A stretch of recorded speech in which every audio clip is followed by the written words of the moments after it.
कृषी मंत्री माणिकराव कोकाटेंनी हायकोर्टामध्ये जामिनासाठी अर्ज केला आहे। शासनाच्या सदनिका फसवणूक प्रकरणी कोकाटे यांच्यासह त्यांच्या बंधूंना 2 वर्षांची शिक्षा सुनावण्यात आली आहे। बंदुकीसाठीच्या अर्जामुळे चक्क कृषी मंत्री माणिकराव कोकाटे अडचणीत आले। 1994 मध्ये त्यांनी रोख रक्कम हाताळणीमध्ये सुरक्षेसाठी बंदुकीचा परवाना मिळवण्यासाठी अर्ज केला होता। त्यानंतर तत्कालीन दिवंगत राज्यमंत्री तुकाराम दिघोळे यांच्या तक्रारीवरून जिल्हा प्रशासनाने सदनिका वाटपाची चौकशी केल्यानंतर ही माहिती समोर आली आहे। त्यामुळे कोकाटे अडचणीत सापडले। अजित पवारांचे दोन्ही मंत्री रडारवर आहेत। मुख्यमंत्र्यांनी नैतिकतेच्या मुद्द्यावरून धनंजय मुंडे आणि कोकाटेंचा राजीनामा घ्यावा अशी मागणी खासदार संजय राऊत यांनी केली आहे। उपमुख्यमंत्री एकनाथ शिंदेंना धमकीचा मेल पाठवण्यात आला होता। या प्रकरणी पोलिसांनी बुलढाण्यातून दोघांना अटक केली आहे। धमकीनंतर 24 तासांच्या आतमध्ये अटक करत त्यांना मुंबईला आणलं जाणार आहे। 98व्या अखिल भारतीय मराठी साहित्य संमेलनाला आजपासून सुरुवात होतीये। पंतप्रधान मोदींच्या हस्ते या संमेलनाचं उद्घाटन होत आहे। तर डॉक्टर तारा भवाळकर संमेलनाध्यक्ष आहेत आणि ज्येष्ठ नेते शरद पवार हे संमेलनाचे स्वागताध्यक्ष आहेत। पंढरपुरातील श्री विठ्ठल मंदिरात दर्शन मंडप आणि स्कायवॉकच्या माध्यमातून भाविकांना सुलभ दर्शन व्यवस्था व्हावी यासाठी 129 कोटी 49 लाखांचं टेंडर काढण्यात आलं होतं। पण या कामाला गेल्या 2 दिवसांपूर्वी खोद देण्यात आला आहे। त्यासाठी तांत्रिक बाबींचा मुद्दा समोर आला आहे। जिल्हाधिकाऱ्यांना उठसूट मंत्रालयामध्ये बैठकीसाठी बोलावणाऱ्या मंत्र्यांना सीएम फडणवीस यांच्याकडून चाप लावण्यात आला आहे। ऑनलाईन पद्धतीनेच उपस्थित राहण्यास मुभा मिळणार असल्याची माहिती आहे। शिवसेनेचा ऑपरेशन टायगरवरून आमदार कैलास पाटील आणि धाराशिवचे पालकमंत्री प्रताप सरनाईक यांच्या चांगलीच जुंपली आहे। साबट टप्प्यामध्ये आल्यावर एकनाथ शिंदे धाराशिवमध्ये कार्यक्रम करतील असं वक्तव्य सरनाईकांनी केलं होतं। त्यानंतर कैलास पाटलांनी पलटवार केला। जिल्ह्यातील विकास कामांबाबतही बोला असा टोला त्यांनी लगावला। उपमुख्यमंत्री एकनाथ शिंदेंच्या विदर्भ दौऱ्याच्या पार्श्वभूमीवर नागपुरात होर्डिंग्स लागले। विदर्भातील प्रस्थापितांना एकनाथ शिंदे धक्का देणार आहेत। विविध पक्षांच्या नेत्यांचा शिवसेनेमध्ये प्रवेश होणार असल्याचं या होर्डिंग्सवरून सांगण्यात आलं। मनसे अध्यक्ष राज ठाकरे यांच्या प्रमुख उपस्थितीमध्ये पक्षाच्या पदाधिकाऱ्यांची गुरुवारी बैठक झाली। या बैठकीमध्ये राज ठाकरेंनी आगामी निवडणुकांच्या बदलाच्या अनुषंगाने मार्गदर्शन केलंय। तर मनसेच्या पुढील काळातील राजकीय रणनीतीबद्दलही सूचना दिल्या। मुंबईतील कोळसा भट्ट्यांवर कारवाई करण्याचा निर्णय तुघलकी असल्याची टीका शेतकरी संघटनेचे ज्येष्ठ नेते रघुनाथ पाटील यांनी केली आहे। तर सरकारने विचार करून बंदीचा निर्णय रद्द करावा अशी मागणीही त्यांनी केली। केंद्रीय गृहमंत्री अमित शहा आज पुणे दौऱ्यावर आहेत। उद्या पुण्यामध्ये गृह विभागाची महत्त्वाची बैठक होणार आहे।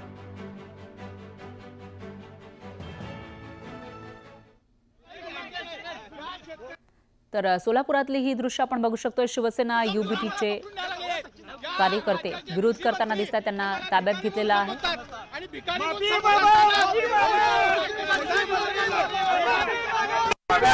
महामार्गाला विरोध केला जातो आणि त्या पार्श्वभूमीवर हे कार्यकर्ते आक्रमक झालेले आहेत। जेव्हा त्यांना ताब्यात घेतले त्यावेळेला ते जमिनीवर बसून आंदोलन करताना दिसतात। आणि याविषयी अधिक माहितीसाठी आपले प्रतिनिधी ज्ञानेश्वर साळुंखे आपल्यासोबत जोडले गेले आहेत। ज्ञानेश्वर, काय सांगाल? आक्रमक पद्धतीने आंदोलन होत आहे, नेमकं कशासाठी हे आंदोलन आहे? काय आहे आंदोलकांचं म्हणणं? ज्ञानेश्वर स्वाभिमानी शेतकरी संघटना बोला कोकाटे यांना विरोध करत होते। त्यांनी पीक विम्याच्या संदर्भात जे वक्तव्य केलं होतं त्या वक्तव्याचा विरोध म्हणून त्या ठिकाणी निषेध आहे ते त्यासाठी आंदोलन आहे ते करण्याचा येत होतं। मात्र पोलिसांनी त्या सगळ्या कार्यकर्त्यांना ताब्यात घेतलेलं आहे। सर्किट हाऊस या शासकीय या बाहेर आहे तो हा सगळा झटापट आपल्याला आहे ते दिसून येते। स्वाभिमानी शेतकरी संघटनेचे कार्यकर्ते या ठिकाणी आक्रमक झालेले आहेत। ते माणिकराव कोकाटे यांचा या ठिकाणी विरोध करताना या ठिकाणी पाहायला मिळाले होते। माणिकराव कोकाटे यांचा आज कोल्हापूरमध्ये दौरा आहे। कृषी विभागाचे ते आढावा बैठक घेणार आहेत। मात्र तत्पूर्वी पीक विम्याच्या बाबत शेतकऱ्यांना भिकारी असं संबोधलं होतं आणि आता त्यांच्यावरती जो आरोप होते त्या आरोपावरून आहे ते स्वाभिमानी शेतकरी संघटना आक्रमक झाल्याचं पाहायला मिळते। आणि त्यामुळे स्वाभिमानी शेतकरी संघटनेनं संघटनेनं या ठिकाणी निषेध आंदोलन केलं होतं, मात्र पोलिसांनी हे आंदोलन आता हाणून पाडलेलं आहे आणि त्यांना या ठिकाणी ताब्यात आहे ते घेतलं जातं ते, आणि त्यामुळे हे सगळे आंदोलक आता आक्रमक झाल्याचं पाहायला मिळतंय। एकूणच पाहायला गेलं तर या ठिकाणी स्वाभिमानी शेतकरी संघटनेचे पदाधिकारी प्रतिक्रिया देतात, ते काय म्हणतात नेमकं पाहूया। राज्य शासनाला याची किंमत चुकवावी लागेल। उचल मागण्या या सगळ्या कार्यकर्त्यांची केलेली आहे आणि पोलीस गाडीमध्ये घालून त्यांना या ठिकाणी ताब्यात घेतल्याचं आपल्याला या स्वाभिमानी शेतकरी संघटनेचे सगळे कार्यकर्ते आक्रमक झाल्याचं पाहायला विशेष शेतकरी संघटना शेतकरीच निवडून आक्रमक नेहमी आपल्याला पाहायला आणि कृषी मंत्री आज कोल्हापूरमध्ये येत असताना सुद्धा स्वाभिमानी शेतकरी संघटनेनं आंदोलन पुकारलं होतं। राष्ट्रीय विश्राम दिवसाला स्वाभिमानी शेतकरी संघटनेचे कार्यकर्ते सकाळपासून घेत येते। तर आपले प्रतिनिधी आपल्यापर्यंत तिकडचे अपडेट पोहोचवत आहेत। कोल्हापुरातील सर्किट हाऊस या ठिकाणी विरोध केला जातो। या कार्यकर्त्यांना, या आंदोलकांना आता ताब्यात घेतलेला आहे पोलिसांनी, पण तरीही त्यांनी इथं आपला निषेध नोंदवल्याचं पाहायला मिळालं आहे।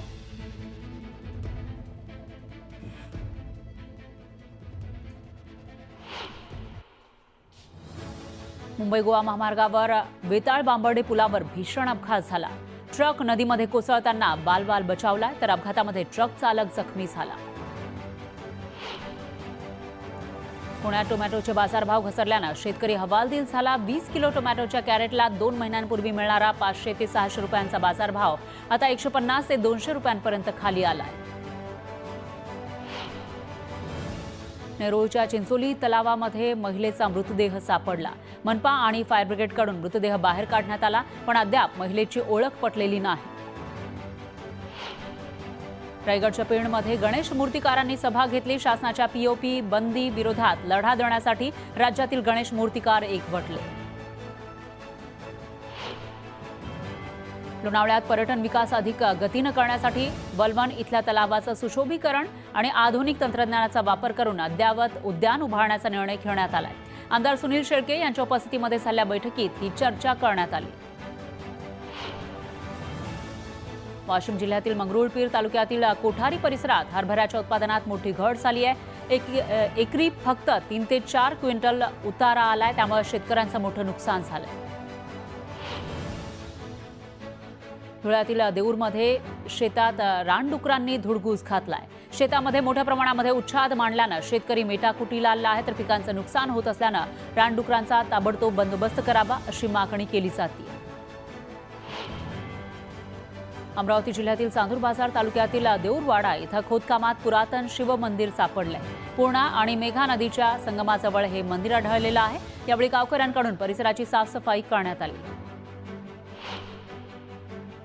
शेतकऱ्यांच्या मागणीसाठी प्रहार संघटना आक्रमक झाली आहे। अमरावतीच्या भातुकलीमध्ये तहसील कार्यालयासमोर शेतकऱ्यांनी सोयाबीनसाठी 53% आणेवारी लावण्यात यावी या मागणीसाठी आमरण उपोषण सुरू केलं। जळगावच्या पाल इथं 4 दिवसामध्ये 14 हरणांचा मृत्यू झालाय। चाऱ्यातून विषबाधा झाल्यानं 14 हरणांचा मृत्यू झाल्याची माहिती आहे। मृत हरणांमध्ये पाचन शक्ती क्षीण आणि घटसर्पाची ही लक्षणं आढळून आली। कोल्हापुरातील शासकीय रुग्णालयामध्ये जीबीएस आजारामुळे एका वृद्धाचा मृत्यू झालाय। गेले 9 दिवस सीपीआरमध्ये रंगराव माने यांच्यावर उपचार सुरू होते। इचलकरंजीमध्ये भर चौकात वाढदिवस साजरा करणं जर्मनी टोळीला महागात पडलंय। इचलकरंजी शहरातून जर्मनी टोळीतील 5 जणांची पोलिसांनी धिंड काढली, तर जाहीर माफीचा व्हिडिओही व्हायरल केला।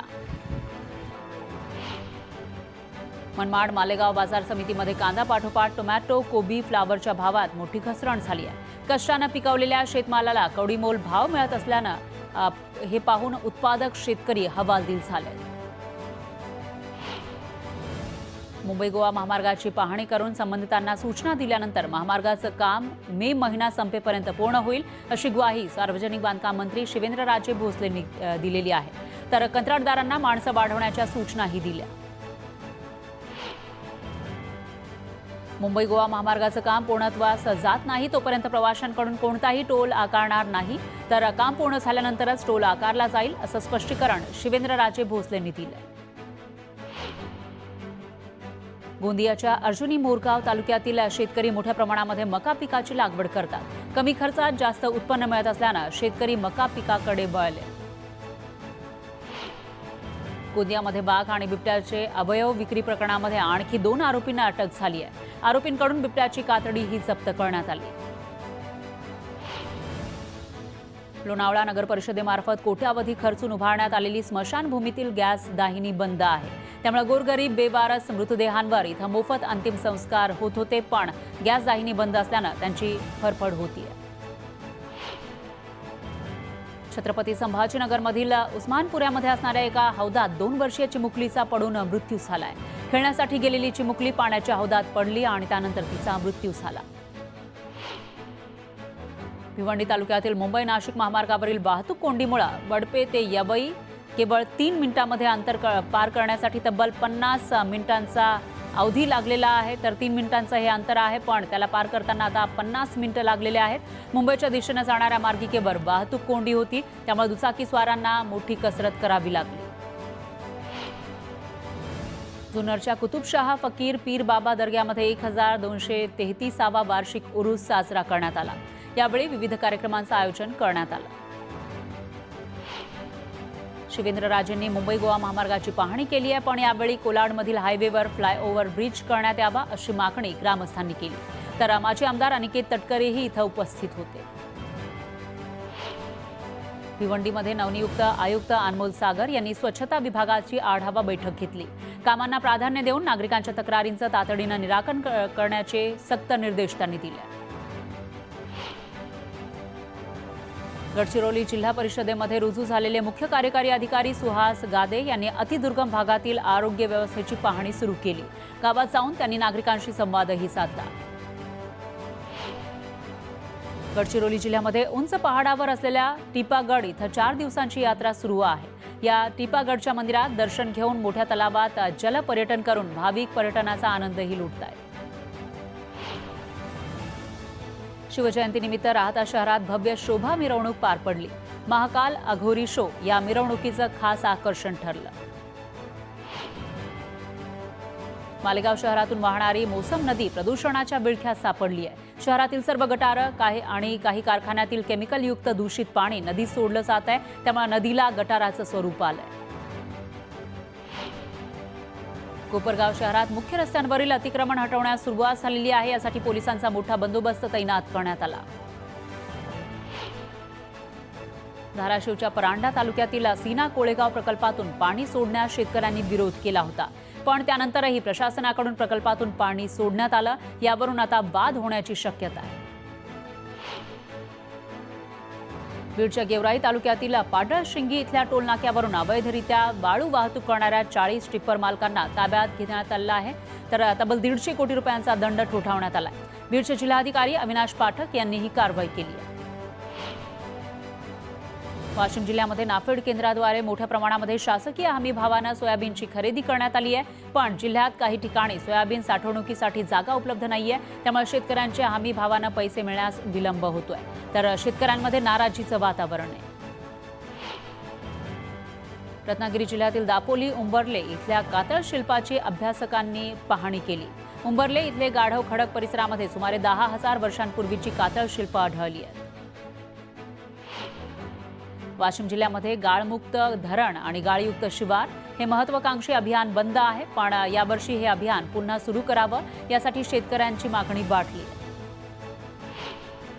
अमरावती जिल्हाधिकारी कार्यालयासमोर आरोग्य मित्रांनी धरणे आंदोलन केलं। आरोग्य मित्रांकडून 35,000 मानधनाची मागणी करण्यात आली आहे।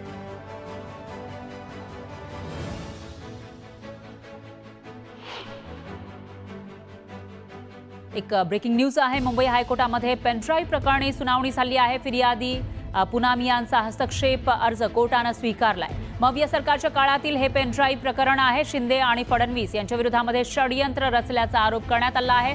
तर याच प्रकरणामध्ये पुनामिया यांनी जो हस्तक्षेप अर्ज केलेला होता तो मात्र कोर्टानं स्वीकारलेला आहे। मविया सरकारच्या काळातील हे पेनड्राईव्ह प्रकरण आहे। तर शिंदे आणि फडणवीस यांच्या विरोधामध्ये षडयंत्र रचल्याचा आरोप करण्यात आला आहे। त्यामुळे आता पुढे या प्रकरणामध्ये काय होणार ते बघावं लागेल। आणि याविषयी अधिक माहितीसाठी आपले प्रतिनिधी प्रशांत बाग हे आपल्यासोबत फोन लाईनवर आहेत. प्रशांत, काय सांगाल, मविया सरकारच्या काळातलं हे प्रकरण आणि यामध्ये आता फिर्यादीचा अर्ज कोर्टानं स्वीकारलाय, पुढे कशा पद्धतीनं आता हे प्रकरण जाईल? जरा थोडी दुरुस्ती करू आपण या विषयात. हा, हा. खरं तर हे प्रकरण जे आहे ते मुंबई उच्च न्यायालयात हे कधीपासून सुरू आहे, पण 16 डिसेंबर 2024 मुंबई उच्च न्यायालयात झालेल्या सुनावणीमध्ये एका पेन ड्राईव्हचा उल्लेख झाला होता. आणखीन याच पेन ड्राईव्ह बॉम्बच्या माध्यमातून एक स्टिंग ऑपरेशन समोर आलं होतं. आणखी न्यूज 18 लोकमतनं हे उघडकीला आणलं होतं. आणि याच पेन ड्राईव्हच्या स्टिंग ऑपरेशनमध्ये तत्कालीन विरोधी पक्षनेते देवेंद्र फडणवीस आणि तत्कालीन नगर विकास मंत्री एकनाथ शिंदे या दोघांना खोट्या गुन्ह्यामध्ये अडकवण्याचं षडयंत्र समोर आलं. आणि या धक्कादायक प्रकरणामध्ये तत्कालीन असिस्टंट म्हणजे सहाय्यक पोलीस आयुक्त सरदार पाटील यांचं सुद्धा हे स्टिंग ऑपरेशन समोर आलं आणि अनेक धक्कादायक गोष्टी समोर आल्या. आणखी या पूर्ण षडयंत्रामध्ये तत्कालीन पोलीस आयुक्त मुंबईचे संजय पांडे हे यांच्या माध्यमातून हे सगळं नेक्सस जे आहे ते ऑपरेट केलं जात होतं, अशी धक्कादायक माहिती समोर आली होती. न्यूज 18 लोकमतनं हे स्टिंग ऑपरेशन एक्सपोज केल्यानंतर खूप मोठा गदारोळ उठला होता. त्याच वेळेस लागोपाठ आलेल्या हिवाळी अधिवेशनामध्ये, नागपूरच्या हिवाळी अधिवेशनामध्ये हा प्रश्न चर्चेत आला.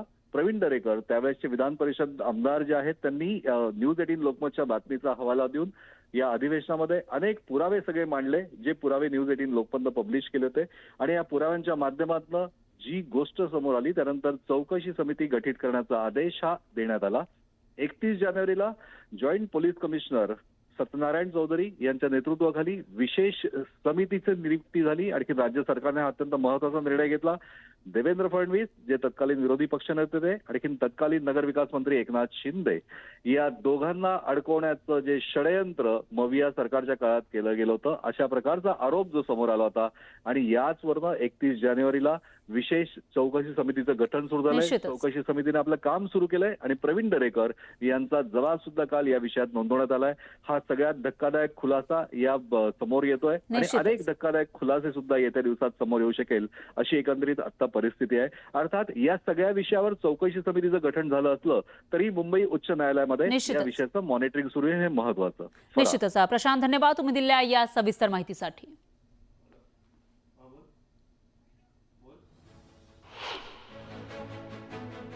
भद्रावतीमधील ग्रिटा कंपनी विरोधात आंदोलन केल्यानं शिक्षक आमदार सुधाकर अडबाले यांच्यासह 15 जणांवर गुन्हा दाखल करण्यात आलाय. तोडफोड आणि कंपनीच्या कर्मचाऱ्याला मारहाण केल्याच्या आरोपावरून दोघांना अटक करण्यात आली. नाशिक रोडच्या शिखरेवाडी परिसरात शिवसेनेची माजी नगरसेवक सुनील गोडसे यांच्या घरी चोरी झाली आहे. तर सुनील गोडसे यांच्या बंद फ्लॅट फोडून चोरट्यानं घरातून सुमारे 16.5 लाख रुपये किमतीचे 28 तोळ्यांचे दागिने लंपास केले. वन विभागानं नंदुरबार जिल्ह्यातल्या नवापूर तालुक्यातील बारी गावात छापा टाकत एका घरातून सागवानी लाकूड आणि फर्निचर जप्त केलंय. जप्त केलेला सागवानी लाकडाचा साठा वन विभागानं आपल्या गोदामात जमा केला. पोलिसांचा गणवेश घालून तरुणाला लुटणाऱ्या तोतयाला पनवेल पोलिसांनी अटक केली आहे. पोलिसांनी घटनेची चौकशी केली त्यावेळेला हा आरोपी रायगड इथं होमगार्ड म्हणून काम करत असल्याचं निष्पन्न झालंय.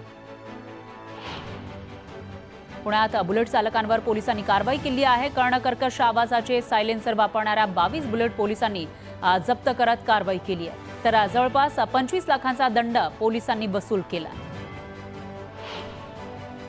आंबेगाव तालुक्यामध्ये भुरट्या चोरट्यांचा सुळसुळाट पाहायला मिळतोय. या चोरट्यांमध्ये महिला मोठ्या प्रमाणामध्ये सक्रिय आहेत. एका दुकानामध्ये दुकानदाराला बोलण्यात गुंतवून हातचालाखीनं चोरी करण्यात आली होती. हा संपूर्ण प्रकार सीसीटीव्हीमध्ये कैद झाला.